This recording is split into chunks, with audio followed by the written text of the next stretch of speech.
कुरुक्षेत्र का युद्ध समाप्त हो चुका था।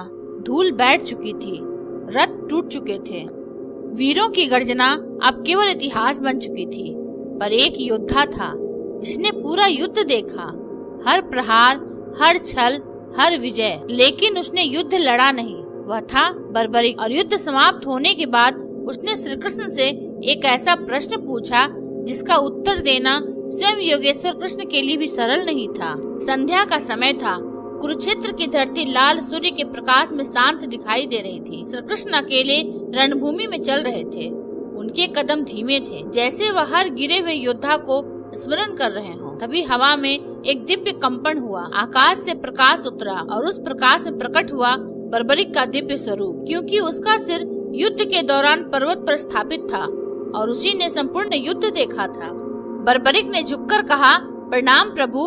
श्री कृष्ण मुस्कुराए, आओ वीर, युद्ध के साक्षी। बर्बरिक की आंखों में गंभीरता थी। प्रभु, आपने मुझे युद्ध देखने का वर दिया, पर अब मेरे भीतर एक प्रश्न जल रहा है। श्री कृष्ण ने कहा, पूछो बर्बरिक, सत्य से मत डरो। बर्बरिक बोला, मैंने पूरा युद्ध देखा, पर मुझे कहीं भी मनुष्यों का युद्ध दिखाई नहीं दिया। श्री कृष्ण शांत रहे। तो क्या देखा तुमने? बर्बरिक की आवाज गहरी हो गई। जहाँ भी दृष्टि गई, केवल आपका सुदर्शन चक्र घूमता दिखाई दिया। वीर लड़ रहे थे, पर विजय आप कर रहे थे। पूरा वातावरण मौन हो गया। श्री कृष्ण ने हल्की मुस्कान के साथ पूछा, तो तुम्हें क्या समझ आया? बर्बरिक बोला, यदि सब कुछ आप ही कर रहे थे, तो फिर अर्जुन, भीम, कर्ण, द्रोण ये सब क्यों लड़े? क्या मनुष्य केवल कठपुतली हैं? यह प्रश्न सुनते ही हवा स्थिर हो गई। यह वही प्रश्न था जो युगों से हर मनुष्य के भीतर उठता है। श्री कृष्ण कुछ देर मौन रहे, फिर बोले, बर्बरिक, क्या तुमने नदी देखी है? हाँ प्रभु, नदी बहती है, पर क्या जल स्वयं दिशा चुनता है? बर्बरिक सोच में पड़ गया। श्री कृष्ण बोले, मनुष्य कर्म करता है, पर परिणाम समय और ईश्वर के हाथ में होता है। पर बर्बरिक संतुष्ट नहीं हुआ। उसने कहा, यदि सब आपकी इच्छा से होता है, तो अधर्म करने वाले दोषी क्यों? श्री कृष्ण पहली बार गंभीर हुए, क्योंकि इच्छा अवसर देती है, निर्णय मनुष्य लेता है। श्री कृष्ण ने अपना हाथ उठाया, तुरंत बर्बरिक के सामने दृश्य बदल गया। उसने देखा, दुर्योधन के सामने कई मार्ग थे, पर उसने अहंकार चुना। कर्ण के सामने सत्य था, पर उसने मित्रता को धर्म से ऊपर रखा। अर्जुन के सामने मोह था, पर उसने कर्तव्य चुना। श्री कृष्ण बोले, मैं मार्ग दिखाता हूँ, चलना मनुष्य को होता है। बर्बरिक कुछ क्षण शांत रहा, फिर उसने वह प्रश्न पूछा जिससे स्वयं समय भी रुक गया। प्रभु, यदि आप चाहते तो युद्ध रोक सकते थे, तो फिर लाखों लोगों की मृत्यु क्यों होने दी? कुरुक्षेत्र की हवा भारी हो गई। यह प्रश्न केवल बर्बरिक का नहीं था, यह समस्त मानवता का प्रश्न था। श्री कृष्ण ने उत्तर नहीं दिया। उन्होंने केवल आकाश की ओर देखा। उनकी आंखों में करुणा थी और अनंत गहराई। लंबे मौन के बाद उन्होंने कहा, इस प्रश्न का उत्तर शब्दों में नहीं, अनुभव में मिलेगा। श्री कृष्ण बोले, यदि तुम सच जानना चाहते हो, तो तुम्हें वह देखना होगा जो किसी ने नहीं देखा। उन्होंने सुदर्शन चक्र उठाया और समय स्वयं घूमने लगा। बर्बरिक ने देखा, युद्ध फिर से प्रारंभ हो रहा है, पर इस बार कुछ अलग था। और फिर उन्होंने बर्बरिक को वह दिखाने का निर्णय लिया जो आज तक किसी ने नहीं देखा। श्री कृष्ण ने सुदर्शन चक्र उठाया। जैसे ही चक्र घूमने लगा, समय पीछे लौटने लगा। टूटे रथ फिर जुड़ गए, गिरे हुए योद्धा खड़े हो गए, शंखनाद फिर गूंज उठा। बर्बरिक आश्चर्य से देख रहा था।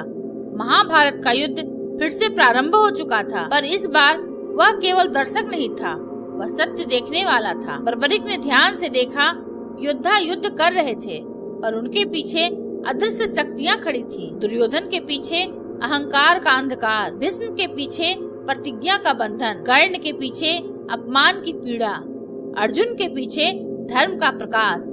बर्बरिक चौंक गया। प्रभु, ये क्या है? श्री कृष्ण बोले, मनुष्य अकेला युद्ध नहीं करता, उसके भीतर के गुण और दोष भी युद्ध करते हैं। दृश्य अचानक बदल गया। अब कुरुक्षेत्र दिखाई नहीं दे रहा था, उसकी जगह असंख्य मनुष्यों के हृदय दिखाई दे रहे थे। हर हृदय के भीतर संघर्ष चल रहा था। लोभ बनाम संतोष, क्रोध बनाम करुणा, अहंकार बनाम विनम्रता। श्री कृष्ण बोले, कुरुक्षेत्र केवल भूमि नहीं था, यह मानव मन का प्रतीक था। बर्बरिक बोला, तो क्या यह युद्ध आवश्यक था? श्री कृष्ण ने उत्तर दिया, जब अधर्म सीमा पार कर देता है तब परिवर्तन युद्ध का रूप ले लेता है। युद्ध विनाश नहीं, संतुलन की प्रक्रिया है।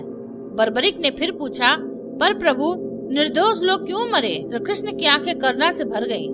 उन्होंने कहा, जीवन केवल एक जन्म नहीं है बर्बरिक, आत्मा अनेक यात्राओं से गुजरती है। जो तुम्हें अंत दिखता है वह किसी और यात्रा की शुरुआत होता है। बर्बरिक बोला, तो क्या मनुष्य स्वतंत्र नहीं है? श्री कृष्ण मुस्कुराए, मनुष्य कर्म चुनने में स्वतंत्र है पर परिणाम चुनने में नहीं। मैं नियम बनाता हूँ पर निर्णय मनुष्य का होता है। श्री कृष्ण ने बर्बरिक को अंतिम दृश्य दिखाए। उसने देखा, युग बदल रहे हैं, राज्य उठते और गिरते हैं, मनुष्य बार बार वही गलतियां दोहराता है। फिर भी हर युग में कुछ लोग धर्म का मार्ग चुनते हैं। श्री कृष्ण बोले, महाभारत समाप्त नहीं हुआ, यह हर युग में मनुष्य के भीतर चलता रहेगा। अब श्री कृष्ण ने सीधे बर्बरिक की ओर देखा। तुमने पूछा था मैंने युद्ध क्यों होने दिया?